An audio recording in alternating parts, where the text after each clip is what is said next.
એક મિનિટ, હવે એ ગાળ નથી કહેવાતી. તમે જે બોલ્યા એ તમારી દ્રષ્ટિએ ગાળ નથી.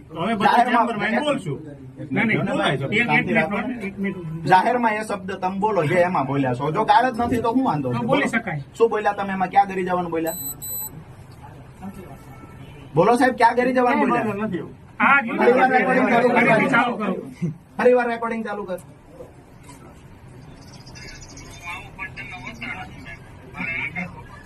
કેટલી વાર મેળાઈ ખબર તમને? કેટલી વાર સાંભળી? એ બધું છે સાહેબ.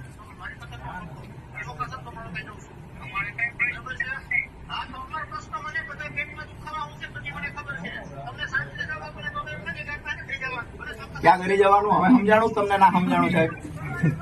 અમુક બાબત સ્વીકારો, નહીં સ્વીકારો ત્યાં સુધી સાહેબ હું અહીંથી જવાનો નથી. નહીં સ્વીકારો ત્યાં સુધી હું બીજા મુદ્દાઓ આપીશ. બરાબર છે? જે ભૂલ હોય સીધી રીતે સ્વીકારી લેશો ત્યાંથી વાત પૂરી થશે. વાત એ છે કે તમે એને ક્યાં કરી જવાનું બોલ્યા? કે 25 વાર આવ્યા હશે રજૂઆત કરવા. એક મિનિટ, દાદા વાત બદલો છો નહીં સાહેબ? તમે નેતા છો સાહેબ? તમે તો નેતા છો. ના, નેતા નથી. તો શા માટે અલગ અલગ વાતો બદલાવો? તમે ક્યાં કરી જવાનું? હવે તમારે આગળ શું એના વિશે તમારે મને કેવું? હું કવચ છું પણ આમાં તમે શું બોલ્યા?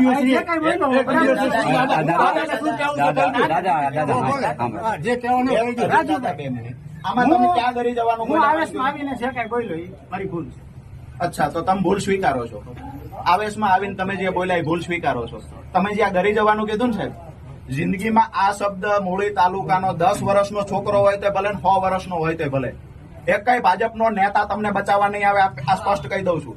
અને તમારી ઓફિસમાં જે ભાજપના નેતાઓ કન્ટિન્યુ બેસે છે, ગામનો માણસ આવે તો ખુરશી લઈને આગળ એ બેઠો હોય પેલા બંધ કરાવી દેજો. તમારી ઓફિસમાં ગામના લોકો, તાલુકાના લોકો રજૂઆત માટે આવે છે. ભાજપના નેતાઓને બેસવા માટેની ઓફિસ નથી.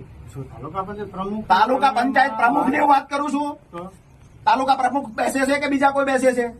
તાલુકાના સદસ્યના પતિ બેસે છે.